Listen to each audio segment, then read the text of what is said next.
It has been pressed by the Buddhist view that the self, the individual, does not actually exist. It's a construct of the mind.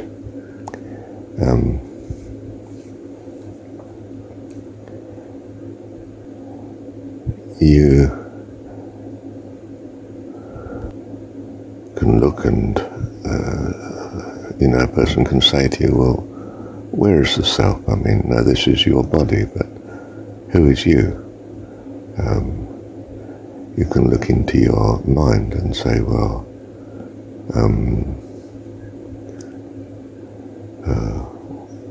what is the self? The unchanging, the soul, if you like. It's a construct, it's an imagination. There is no self, we're simply the consequence of causes and effects from the past stretching into the future in as far as it's traceable, but there's no one cause you can say, oh, this is you. And if it were unchanging, in what way would it be effective? It would be irrelevant. In some sense, it's only in as far as the thing changes that it affects you. Let's deal with that last point. The fact that the ocean is there and it affects your decision making doesn't mean that it has to be changing to do that. The ocean is there and you have to go around it. You can't walk across it, whereas you can walk across it if it's land. So there are existences that are not changing, that are nonetheless very material to how you live and the decisions you make. And no one's suggesting that the ocean's there for you because it's not changing or setting some constraint on the behaviour you can have. In fact, of course, if something set a constraint, then in some sense it's against life, and there's some argument to say that the soul is something very specific about life. Perhaps not actually life itself, because life tends to be associated with change and movement and choice, made autonomously in some sense, in that it's a decision of mind, not just a reaction to circumstances. A stone hits a boulder as it bounces down the cliff and it shoots off in the direction accordingly. But we don't think of the stone as having thought of its and determined, chosen its new path. It simply reacts on the physical characteristics of its body and the boulder that it hit. Now, nothing may be eternal in the world of the transitory, the universe of the transitory, of space, matter, time, and change and uncertainty and so on. But the soul may not be of this dimension or this universe as such. It may be something of an eternal dimension. Like the ocean, it's very much there, but is not changing. Or it may be such that it's changing very slowly due to largely other factors, not necessarily entirely what's happening in the world of the transitory. In other words, it may be an eternally evolving entity, not something that necessarily comes to an end, which is foreign to our experience in the world of the transitory, where basically everything does seem to come to an end that's made of, in particular, matter. But much of the things that are important to us here are not made of matter.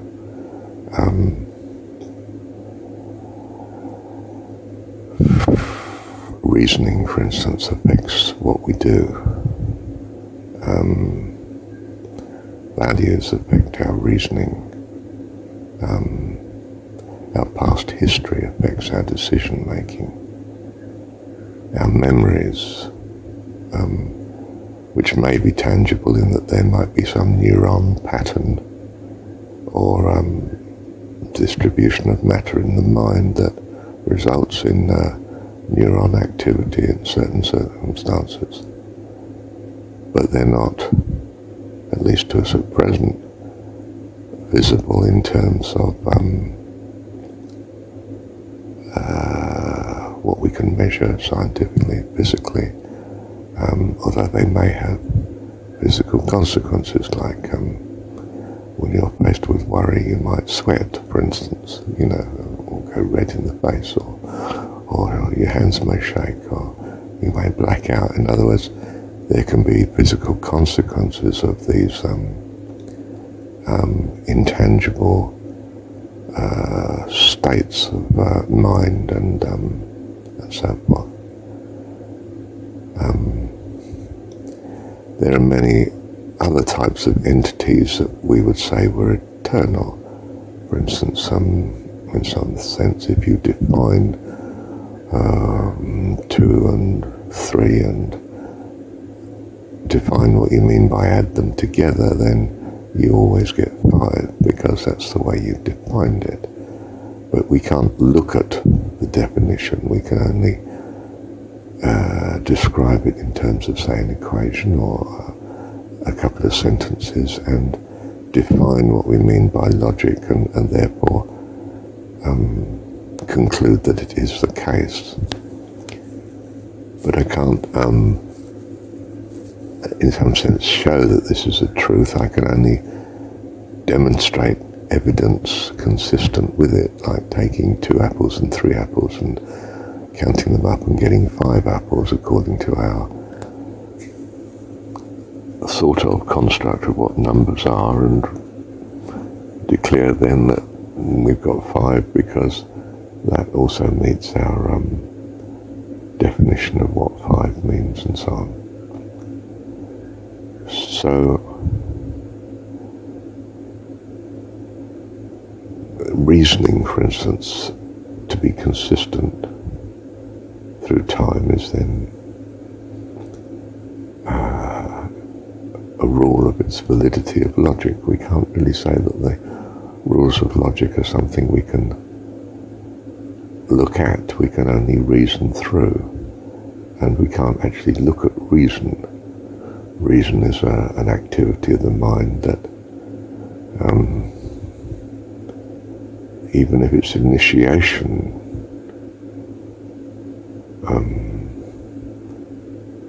has to be necessary in order to be reasoning, we can't look at its initiation or necessarily explain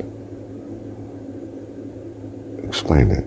We can come across, for instance, other things that seem to be very consistent, like this body has this gravitational effect on another body of a certain size and weight and matter. But we can't look at gravity. We can only surmise gravity from what we see, how we see these bodies reacting, and reacting in a way that we can measure.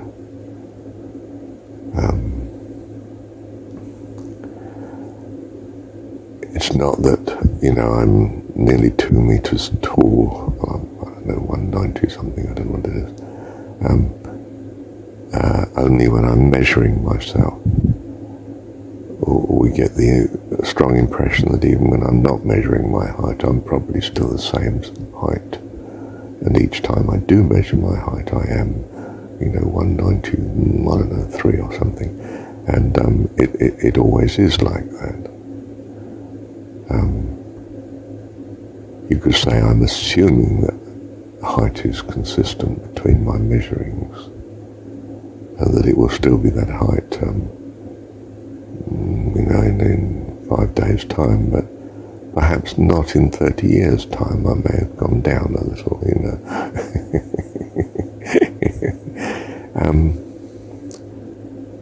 So there's many realities out there that are assumed because we see a consistency, but the consistency is not measuring the reality, only the consequence of an assumed reality.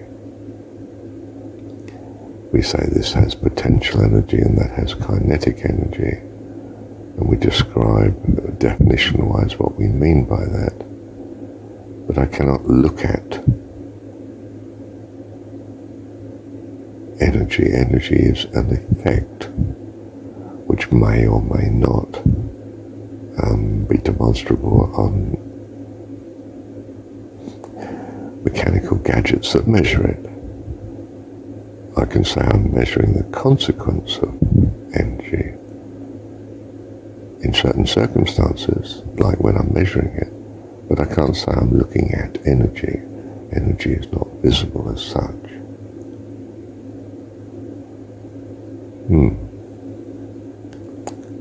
So many things exist.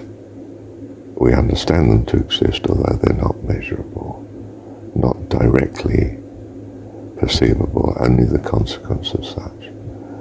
So I might say, well, the consequence of such is that you behave in a certain way in some circumstances, but I behave differently, and therefore in some sense we're different persons. I've defined difference of personhood in terms of behavior in certain circumstances. And I now have found it useful, therefore, to think of this person as different to that person. And I'm also finding it rather important that I have my autonomy in wanting, in behaving the way I want to behave. I can't show you this is want number 7. I can describe it and present it to you, but I cannot prove that I have this want. In other words, I can neither prove that I exist nor the want exists, but that there seems to be a certain consistency in that understanding things in this way is very useful. I know that you as an entity seem to understand economics and she doesn't. Oh, right, so no point in giving this explanation to her because she's not going to follow it. I'm going to have to initiate her in understanding what the explanation is. Can I show a picture of him having the understanding and her not? No, I can only describe, well, if he's got it, he does so-and-so, and if he hasn't got it, he can't do so-and-so. He doesn't follow what I'm saying. So there's the existence of much that is intangible. Values are intangible. Thoughts are intangible. The way you behave seems to be much to do with what you think. We surmise that's the case. Can I show you the pattern of all you can think of at the minute? No. Does it seem to be nonetheless a working hypothesis that's very useful? My goodness, yes. Do I want my surmised pattern of behavior to have an autonomy and a freedom into the future? Yes. Can I do things that help this? Well, I can certainly do things that avoid it. If I step under a bus deliberately, that's going to alter it. So yes, it does look as though I can act in this way. So we surmise that I have some personhood, but the personhood is not necessarily in some physical pattern. values, rules of logic are not something that are something we can photograph, something I can see or hear, but rather understand, exist, and they are a great constraint apparently on what I can do and what I can't. They give me a very good idea of what's feasible and what isn't. So personhood may be of such, may be of a dimension that is not revealable in terms of these dimensions of space and matter and time. Although I may surmise such things exist from the consequences in space, matter, and time. So I'm saying the soul exists just as much as rules of logic exist and principles exist and rules exist whilst they're being enforced and have a great constraint on us while we expect them to be enforced. In fact, I can come at the problem from a different direction and say, well, everything that is out there that's physical in space and time and matter, change and so on,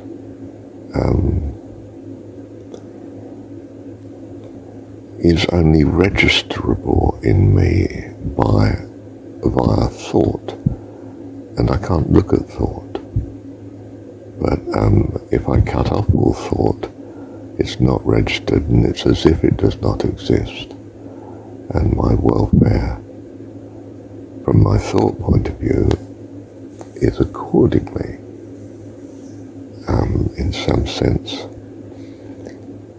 if I'm believing I'm seeing an apparition and I'm getting the physical consequences now of such being generated by my thoughts, then it's a reality that I'm coping with, and it is crucially affecting perhaps my welfare at present. Even though you can't see this apparition and it's not affecting you. In short, I might be saying we are living as if the thoughts we have are reality. We can cut off all thoughts, but we can't necessarily control all thoughts. Some things make us scared. They remind us of something in the past. The consequence is beyond our control, except we have some ability to simply stop thinking such thoughts, which we might have, but the consequence may still be the same. In other words, the bus coming towards me still kills me.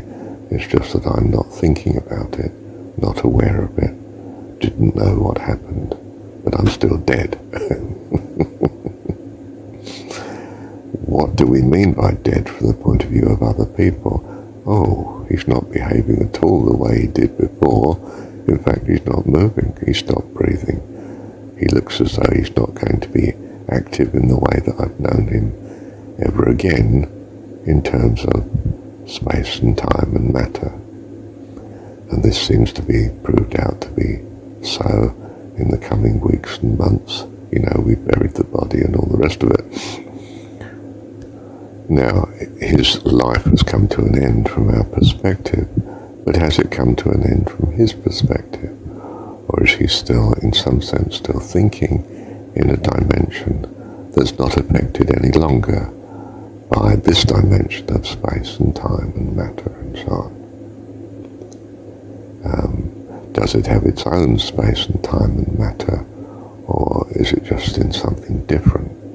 In other words, I don't know what a person may be beyond what is physical, what's measurable in this universe. I don't know what a thought is beyond the consequence of thoughts in people. I surmise the thought is there, but I can't look at the thought and say, look, here it is, I can cut it in two and give you a piece of it and you can experience this. I mean, it's not handleable in the way that food might be, or the tangible things are. So it's a circular argument to say, well, close your eyes a moment and think to yourself, where is the me? What can I show that is me, that's unchanging? The answer is I can't show it. It's not a thought that's matched by a concrete substance in that way. But thoughts clearly are majoring in what happens in this world of space and time. You know, if I think I should catch the bus, I start to do things that result in me catching the bus. Or I declare that I'm frustrated in doing this because such a thing is stopping me doing it. Like I've no money or there is no bus to catch. And indeed madness is somehow thinking that things are so and acting accordingly in what other people see to be as a world that's not so in that way, and the consequences of my actions are disastrous or chaotic or inconsistent and only consistent with the reality that you see, not the reality that he is imagining in his mind. In fact, the whole concept of the mind is certainly at present unmeasurable to us in its complexity of consequences, but we're surmising an entity called the mind, which is nonetheless generating the reasoning, although we couldn't say how it functions, operates, and so on, or we're trying to understand how it might, and we will have a theory as to how it does. That'd be more or less reliable in terms of our observations and continuing experiments. So if everything is ultimately only registered by thought, and we can't actually handle thought in the sense that we understand how thoughts come, how they're accessed, whether that's even a valid concept of access, whether they come, you know, the notion of it being time, moving from a space, being valid, appropriate to what thoughts are, well, we're not on top of it at all. But the possibility of the fact that we're thinking seems absolutely major in having any understanding or visualization or reliable expectation of how things turn out around us. In other words, I can give the details of an explanation which you can follow in your mind if you read it or hear it said to you or review it in your mind. But I cannot show you the validity other than the evidence that's of the material world around us. So I'm sure thoughts exist, but they don't seem to have weight, mass, or dimension that we can measure. They just seem to be existent in some sense that they are a major constraint on what we find we are able to do, willing to do, and the consequences in our environment. So to say the soul does not exist simply gives us a handicap. You know, to say that, I mean by this I mean the individuality. We could say, no, this is only a persona, an effect that we put on, but we would bounce back and say, yes, why has he got this persona? It's something to do with the uniqueness of the history of some entity that's personal to him that we might say is his identity. It does not mean that the soul is necessarily unchangeable, but simply has a continuity of existence.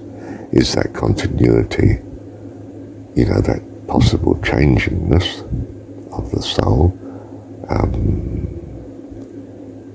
something that goes on for eternity? We don't know. We don't have a concept of the eternal.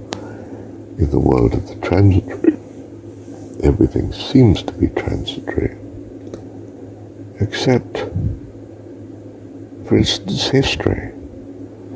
If a thing has happened in the past, it seems to remain as having happened in the past.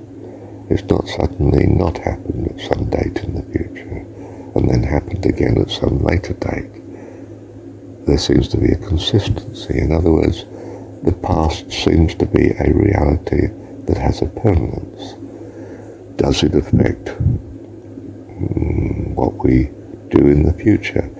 Yes, if we reflect and think about the past, it may affect our decision. And whether we think about it or not may depend on many transitory factors, like whether we're busy thinking of something else instead. But in some sense, the fact that, there was a Second World War and many people died is still an historic reality that can't be changed, but does affect the knowledge of it and how we know about it, what we know about it, which may change, does affect our reasoning and decision-making into the future, in as far as we are conscious of it in different ways, according to the present that is looking at that history. But it seems to have an existence in itself. The consequence of that existence may be variable, but that something happened that was significant in the past that affects the future in different ways according to our consciousness of it. And perhaps in consequences that we cannot change, only appreciate in different ways. For instance, there might be no more of a certain race because of that war. They were all wiped out. That consequence may be with us eternally. That species is extinct. It won't be extinct at one point in the present and in some future present not extinct. It will have still been extinct, even if it's back in existence by some DNA resurrection and so forth, It will have still been not around for a while in the past. Whether it's around in the present or not, by some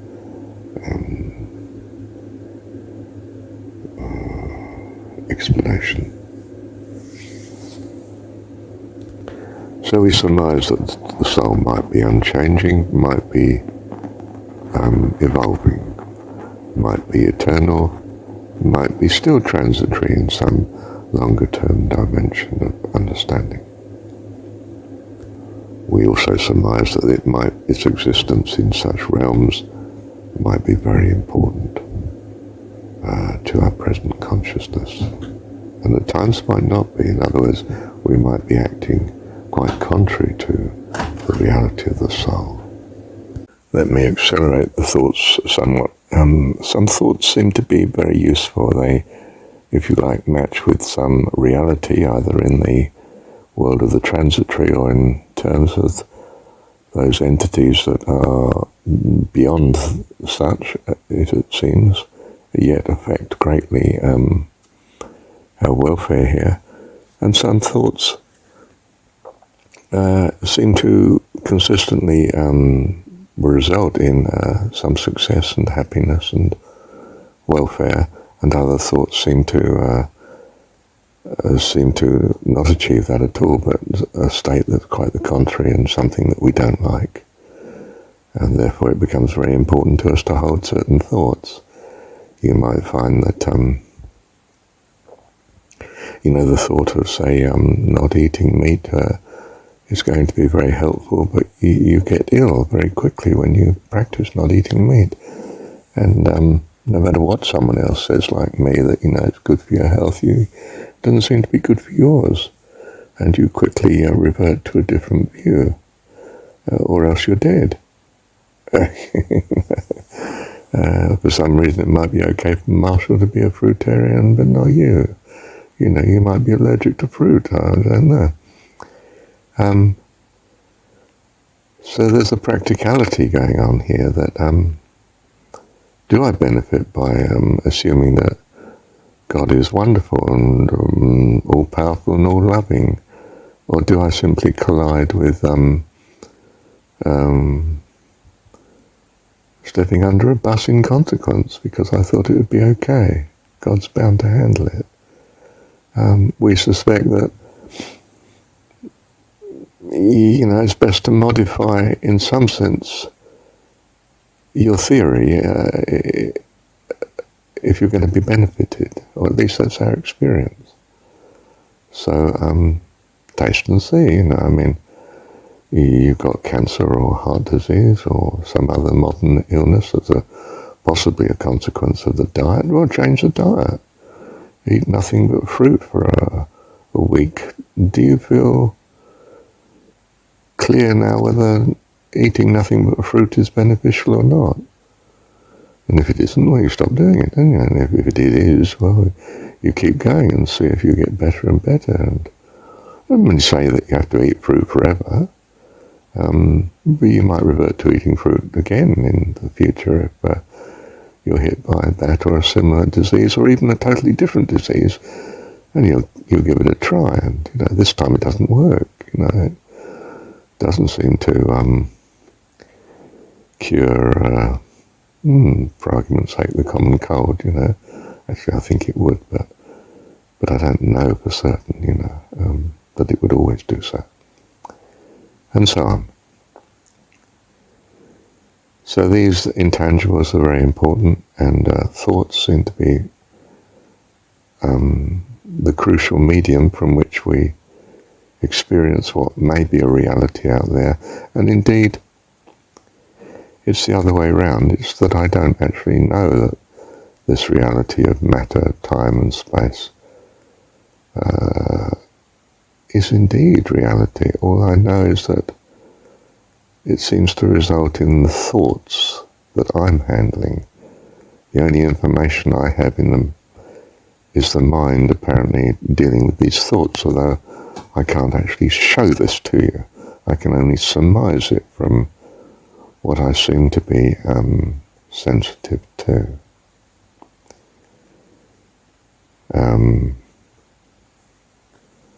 Does having a soul give some working hypothesis or something that yields a theory that seems very useful in our welfare? Or is it just a source of confusion and chaos to us that needs greatly to be overhauled and redefined, or even, as a person who's a member of the Buddhist religion, with some understanding of it, mind you, might be maintaining that, no, scrap the idea altogether, it's causing you harm and suffering. Well, we don't prove anything. You can only find out if there's evidence consistent with it, and the evidence may be those that have believed in the soul have survived, and those that haven't look extremely miserable. That alone may start to persuade you that one conception is rather more useful than the other. I personally don't look at Krishnamurti and think, my goodness, that's the sort of person I want to be. Others do. They tend to be people that well, from my perspective, have a sort of similar personality to Krishnamurti, and from my experience, that does not draw me. And therefore the conceptions of such people I tend to be wary of, in case it is these conceptions that result in the way that they are. That seems to be a theory that's quite likely to be right, from my perspective. What do I want? I want life eternal. I don't want stillness. I don't want to sit meditating 24/7.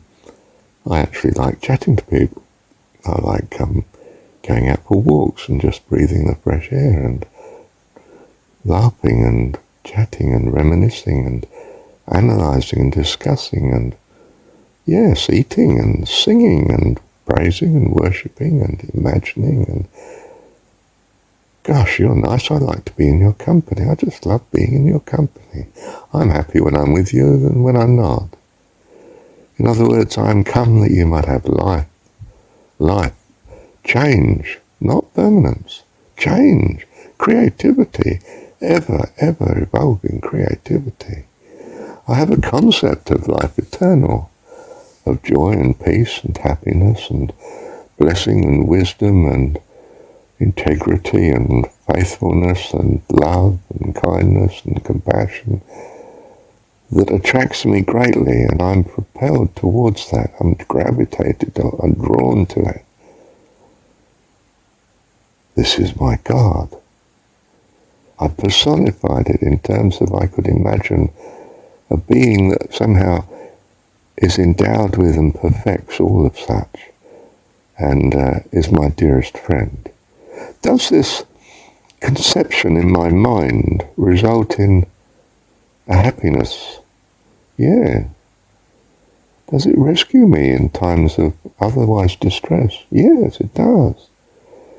Wouldn't I be rational then and reasonable to continue to hold such view? Because it's of such perceived benefit. If you don't find it to be, well, okay. But perhaps you won't find it to be unless you practice it. So I say, whatsoever is good and lovely, think on these things. Do you then feel thankful? Yeah, well, express it. In fact, expressing it even when you don't feel it may start to make you feel it and recognize it. I'm faced with the wife leaving. I say, thank you, Father. I just trust you to bits. I believe in my heart that you're an all-powerful God and you love me. And I'm going to look to what you're doing next. Do you see that's a quite different response to a poor me. I think it's time to pack up and jump out the window. The consequences are quite different.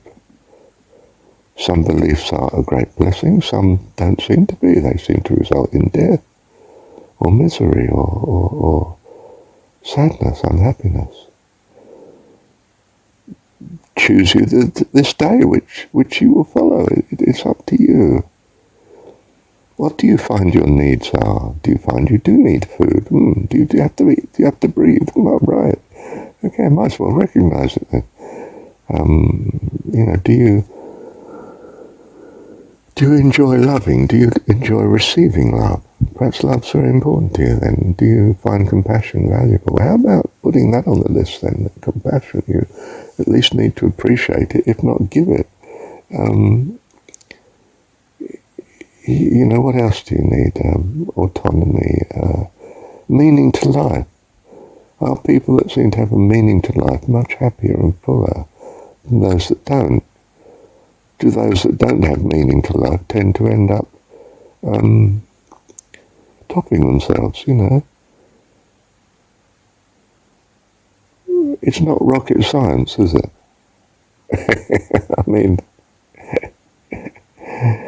even the ant or the simplest creature, the worm, seems to have the same habit. I won't say the same enlightenment and understanding, because I don't know what's going on thought-wise for the worm or the ant, but he seems to avoid chaos if he can. I don't get the impression he seems to panic. He vanishes when he thinks there's danger around and goes back home at night. You don't have to kill the ant, You got ants in your larder, just turn the lights off, leave it till night time. When they're gone, scatter a bit of, washing up liquid around, or vinegar or something, or salt even perhaps, I'm not sure. Salt water might do it. And they don't come back. You didn't have to kill them. You just discourage them from coming back. You don't have to be a person of war, you see. Am I better when I simply am still and leave it to God? Oh, so often. Then I can enter into the Buddhist view of things past. Things that are very difficult now, you being my enemy, can pass. And sometimes can pass amazingly quickly for surprise circumstances where you suddenly see me as different, or I have the opportunity to bless you and you didn't expect that, and suddenly that changes your whole view and you become my dearest friend. Do you see, I wait in readiness because of the expectation in me that my God is all-powerful and could well do something that's absolutely wonderful, so often has in the past. I'm expecting it, I'm waiting for it, I'm more likely to be sensitive to it. It happens.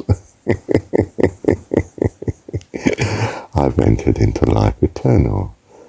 I can't describe it adequately at the minute, but I can sell it to you because I'm a master of words. But that's not so insincere, We would say, yes, what's his motive? Is he doing it to bless me? I think he is. I start to trust him. What is trust? Well, utterly intangible. I can't show you trust. I can only show you behavior that's consistent with it or contradicts it. But I know the way to go. I start to get a very good picture of what my God would be like. This is what I value. And even if my God does not rescue me from the fiery furnace, still I will not worship your God. Do you see, what the king, Nebuchadnezzar was trying to do was get Shadrach, Meshach and Abednego to worship him. Well, honestly, they could have done. It wouldn't have upset their true God at all. Or at least it wouldn't upset my true God, because I would just say, I'm unreasonable duress, and so he worshipped, but I know his heart. He loves me. Nothing can change that. He's my son, and I'm his dad. And he'll come back to me the moment he can. And turn it round a minute. I'm all powerful. I can do that here and now. And do in the story. They do not get burnt by the fiery furnace. And the king is astonished, of course, and repents and everything else, It's a lovely story. They lived happily ever after. Why? Because I want a world in which you live happily ever after. And my stories start to create the possibility of such to be looked for. It gives me an optimism. Do you see it? The key to life. Scripture is magical in this way. It changes my whole perception of reality into a reality that I find absolutely wonderful. And perhaps you don't, but are you sure you've given it a good whirl?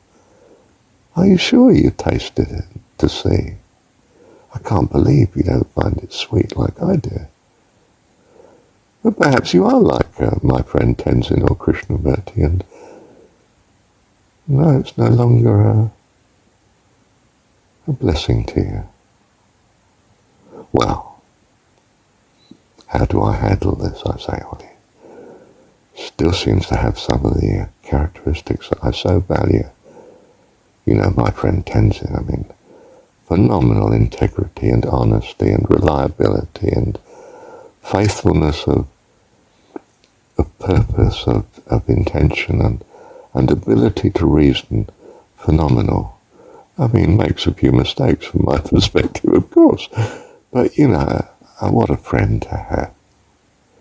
What a wonderful friend to have. And do I want him to change? Well, yes, I do. I would rather he had the joy that I seem to have and he doesn't seem to have. I would so like him to experience more of the fullness of life that I don't see him experiencing. In fact, I see him avoiding some of it like the plague. And that's a mystery to me because it seems to be such a blessing to me. And I would so like to bless him accordingly. And so I trust my God that he's somehow got it all in hand. And I thank God for my friend, just as he is, but also just as I hope and trust he will be, which is full of joy and glory and life eternal and the company of my understanding of my most wonderful God. And I would give this to him if I can, and continue to attempt to in such ways as he finds acceptable, and avoiding such ways as he finds intolerable. But nothing can stop my hope, of course, because it's linked to what I truly value. And I've come to love this God that I've made in my own image, if you like. And I trust and hope that he will correct that image where it needs to be corrected, in all kindness and faithfulness, because he's wonderful. He's my dad. He can do anything, You see, it is a humility, in a sense. I don't mean it's something we can brag about. It won't be humility, will it? But that we are just children. Look, I've said too much. This is 47 minutes. I haven't said too much. I've said enough, though, more than enough, to bless you. Dearest friend, practice looking at whatsoever is good and lovely and being thankful, saying thank you out loud, if you like, to your God. Or imagine a God that you could borrow for a while and be thankful to. You will find the loveliness that comes into your being and life so leads you on. You will find hope springs up within you. Trust is spontaneous. Joy and peace and faithfulness pour out of you. You will have found life eternal simply by the practice of thankfulness. Do it. See, taste and see. Surely it's worth it. I mean, what are the costs? Zero, aren't they? Nearly zero. What are the gains? Infinity, of course. That's what our God can be like. Choose whom you will serve. Choose you this day whom you will serve. Be absolutely self-interested here. Do that which you find blesses you most. But do find out to see. Don't leave it never explored. What an appalling cost not to have found out. Bless you. Thank you, Dad. Let me bless you. The Lord bless you and keep you. Cause his face to shine within you. Lord, give you joy, peace, hope, graciousness, beauty, loveliness, all goodness and all blessing, all peace and understanding and wisdom, all glory, life eternal, the loveliness of his infinite presence, and that of the host of heaven. May you enter into life eternal, to the glory of God and the great joy and benefit of all that love and care for all that our lovely God has created. Thank you, Dad.